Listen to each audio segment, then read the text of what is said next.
Hi, everybody. 1,890 days since Richard was forcibly removed from his barracks room. On Fort Bliss, there was a security breach on Fort Bliss on purpose. He was taken to a soundproof room and he fought like hell. He did. But I think he broke some teeth. He broke somebody's mouth. And he lost his life brutally, brutally lost his life.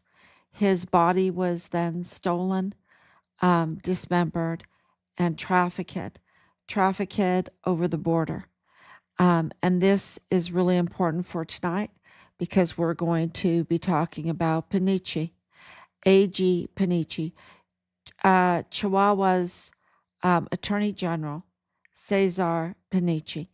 And he was the attorney general during this time, and a lot of things are happening.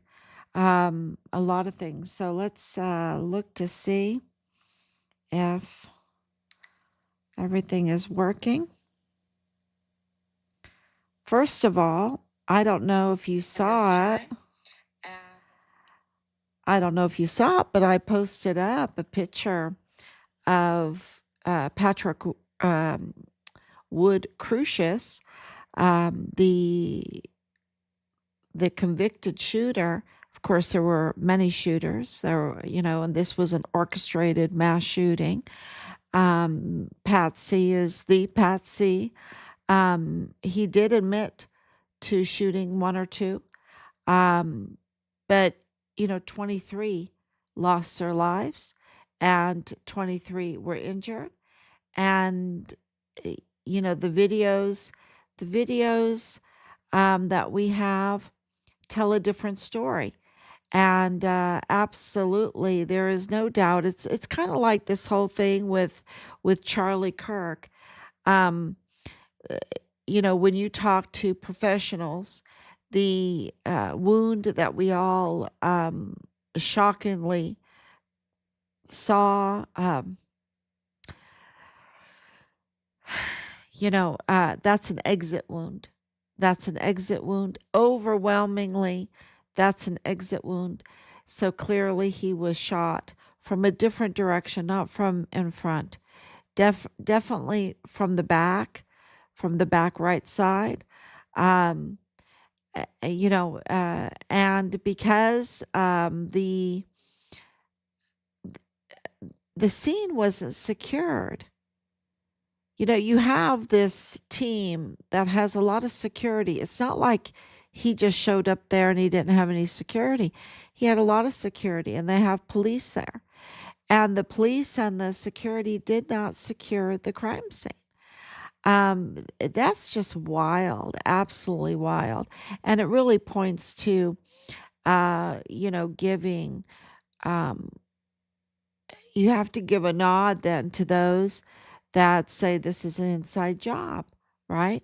Because why didn't they secure the scene when they are trained to do that? Why did they take his body? He was not alive. He was not alive. He was instantly. His life was taken from him instantly. Okay, it was brutal. It was very brutal. They did not have to rush him away. Okay, maybe I'm just saying what the professionals say. You don't touch the crime scene, including the body. The body needs to be there for the investigators to come in. They would have been there in just a few minutes, right? And they could really take a good look at everything, take some pictures of everything, and investigate properly. And we wouldn't have to be lied to like this, right? We would have,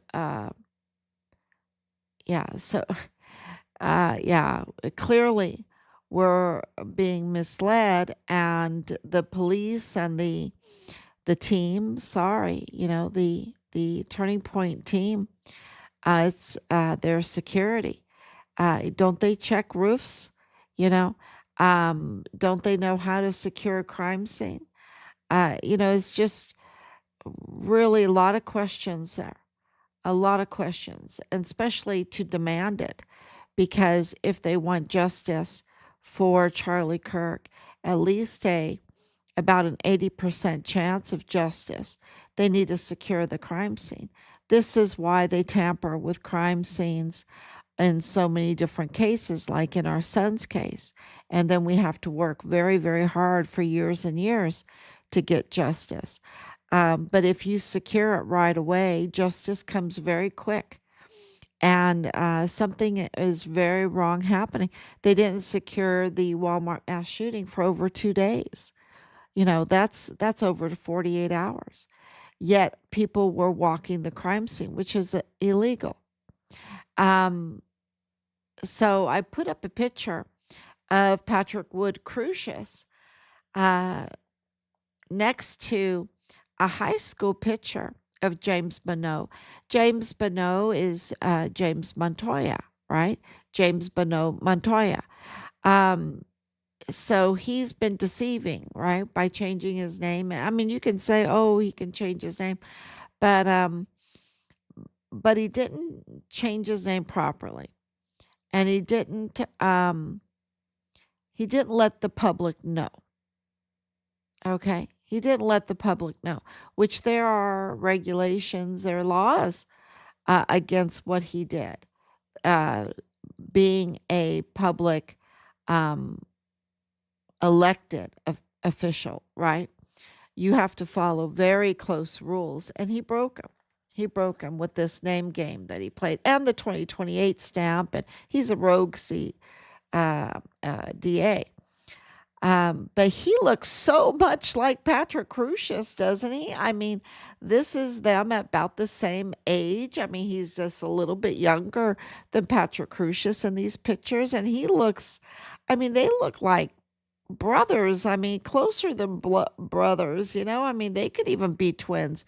They look so much alike. And it's just, I had to post it. I just had to post it because I'd like to hear what you have to say. Please comment. I'd like to hear what you have to say on this picture. It is just, it's mind blowing. How similar they look.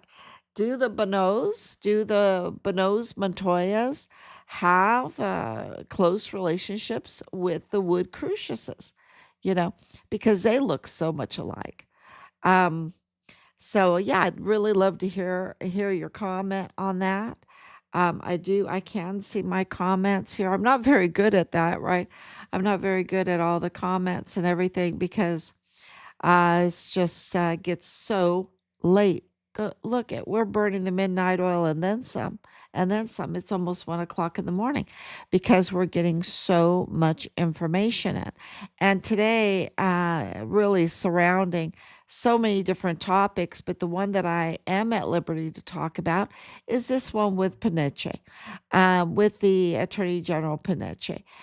He's in big trouble. Now, look, he was in big trouble before. He was in big trouble before. Um, Something that everyone needs to know that is very interesting is he's not from Juarez. Okay, he's not from Juarez. He's not from Chihuahua. Um, Peniche is from Mexico City. Beautiful, beautiful Mexico City. Now, if Mexico was ran uh, more for the people. Mexico City is an ancient city, and it has so much potentiality. It's just incredible. There's a reason why they built a city right there on that property, and it can be like a Venice. Really, it can be like a Venice. It's known for its canals and everything like that in history. So. And of course, pretty evil things were happening. Cortez witnessed the pretty evil things that were happening there. Um, and there's pretty evil things happening in that same, uh, in that same kind of criminal um, I guess, deja vu or a repeat of history is what's happening. And we need men like Cortez. Is President Trump like a Cortez? It would be interesting, right? It would be. Because Scheinbaum now is so much is going on because Peniche's house was raided. And it's not a house, it's a mansion. It is in the San Francisco, very ritzy wowzer neighborhood. And he's got like one of the best houses. And it is like a take your breath away kind of house, right? And it was raided. It's not as nice as Mar-Lago. Remember how Mar-Lago got raided? It's not as nice as Mar-Lago, but it for that neighborhood, it is really one of the best. And Peniche house got raided, and why? Um, there is there's many, many motives. And is Richard Halliday's case one of the motives? 100%. 100%. There's not a doubt in my mind, in our mind, that that is one of the reasons why his house got raided.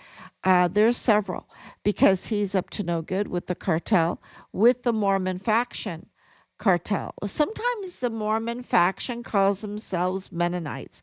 They're very deceptive, like they call themselves Christians.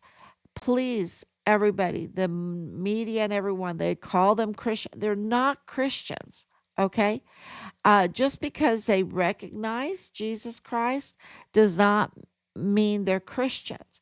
To be a Christian, you have to believe. I believe in the Apostles' Creed. I believe in the Nicene Creed. I believe in the Athanasius Creed. It's very important to understand what a Christian is, because a Christian believes in the Trinity. That is uh, the main part of the creeds is the Trinity. Okay, so this is very important for people to understand what defines a Christian. The Mormons are not Christians because they don't believe in the Trinity. Okay, it's not me trying to uh, put some kind of designation on them or something like that, or defining Christianity. I'm not the one defining Christianity. Christianity is defined in those that are baptized when you in the name of the Father, Son, and the Holy Ghost, and of course you profess your faith with the Apostles' Creed. This is what makes you a Christian. Okay? And you know, that is not a Mormon. They do not believe in the Trinity. And so that is very, very important. And so that means they're not Mennonites. Why? I don't know where this came up that would call. Maybe it's lost in translation, right? Maybe it's a Mexican name for it. But when you read articles, and why is that important? Because the articles that I'm reading about Peniche it's very, very important to understand, because he's very connected to this Mormon faction. This Mormon faction that's very connected to the cartel. Okay, he's kind of like a Ray Velarde. He's kind of like a Ray Velarde. And Ray Velarde and him absolutely might know each other, right? So, thank you, Danielle, for coming on. Thank you so much. So, Attorney General for Chihuahua, Cesar Peniche, um, we went there. Sorry. We went there to his office. We went there with a witness to his office. We um we went there several times, and he absolutely tampered. This is not an allegation. This is a confirmation. Cesar Peniche tampered with our son's case. We have also confirmation from him that he tampered with our son's case. Did he do his duty to inform everyone that our son's case was tampered with in Chihuahua, at the Attorney General's office there in Chihuahua in Juarez? No, he did not. So, the crimes, the violations, the violations that he committed and all of this, are absolutely confirmed. Now, there's a lot of stuff that is surrounding him, like the Mormon uh, mass shooting of the Labarons, right? The Labarons, that were confirmed to be engaged in criminal trafficking activities with the cartel, okay? And the money laundering. And the money laundering's big. And many children were killed. It's a disaster. So, but this was very, the AG, the Attorney General, Peniche, um, I, I don't know, had an unsuccessful relationship with President Trump over these Americans, because these are Americans, the Labarons, the Mormon Labarons. Um, eh, eh, you know, President Trump was involved in that, wanting to get justice in that, rightfully so. Um, so a lot of tricky things. And there's another one with Black from Arizona, a polygamist. There's several. There are several. So if you put in Cesar Peniche's whole name, which I post up, you can find the other cases that he's involved in. And I'll tell you this: what is the common denominator? Mormon faction. Mormon faction is the common denominator. Common denominator, the cartel. Okay, cartel and the Mormon faction. Those are the common denominators of these cases. And it's corroborates what we have been saying all along, right? All along. Um, so we know, we are confirming that he um, absolutely tampered with our son's case. He on everything that we're finding in that position as AG from Mexico City by uh, Robert. I think his name is Robert. Well, his last name is Foster, right? Foster. So De La Vega is his wife, and Foster, Paul, sorry, it is Paul. Paul Foster and De La Vega. Um, they're the ones that brought him to Chihuahua, to Juarez, with the um, recommendation from Woody Hunt. So this is Mormon faction placed in the Chihuahua AG's office. And it's very interesting when you go and see these stories. And the big story that's coming out, besides his house being raided, besides the polygamous Black family, Mr. Black with the dead Americans in his garden and all of that. I mean, you can look it up. It's just craziness. And the polygamists, the wives didn't even know their origin, their place of origin.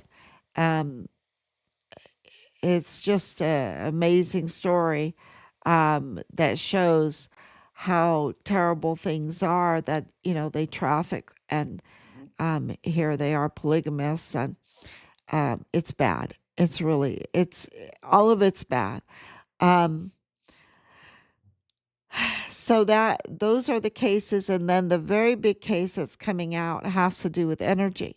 He's involved in stealing um, fuel from the pipeline, the national pipeline in Mexico, being part of this organization that's doing it. He's not the one that's, getting dirty and tapping in. He is, he's part of the group that's doing it. And it's loads of barrels, y'all. Loads of barrels of oil. Um, and they're being smuggled. They're absolutely being having some. Thank you, Anicia, for coming on. So the crime that he's looking at, sorry, I get all these uh, messages. Um, and we're talking about Peniche, and we're talking about the fuel, this business that he has, stealing fuel and then reselling it. I will wrap my head around that a little bit more because I know that Mexico is not like the United States. Its fuel is national. Okay. Its pipelines are national. So then that would make him stealing from the government. Um, and of course, he's making the arrangements, right? Making the arrangements for it. So I will absolutely do my due diligence in getting all the answers in a much better way that I can present them from the heart because I don't really use notes. Sometimes I try, you know, I just speak from my heart from what we are discovering. And I can tell you right now that Cesar Peniche, we're discovering that this was not like a shock that he would. Uh, Tamper with our son's case, that he would cover it up. That seems like his way of doing things, okay? He's up to no good. He's up to no good. And the theft is a big one. The theft of fuel in Mexico is a big one. So we are really working on that to present to everyone, but it's 100% he tampered with our file there. 100%. Um, and so this is uh, really the worst crime. Really. I mean, not the worst kind of crimes against children, I know, but just eh, the- their crimes are, can you imagine if that would have happened during the election, right? So thank you, declare. So we're after them. So I'd really like, and I will be back tomorrow, God willing. Thank you.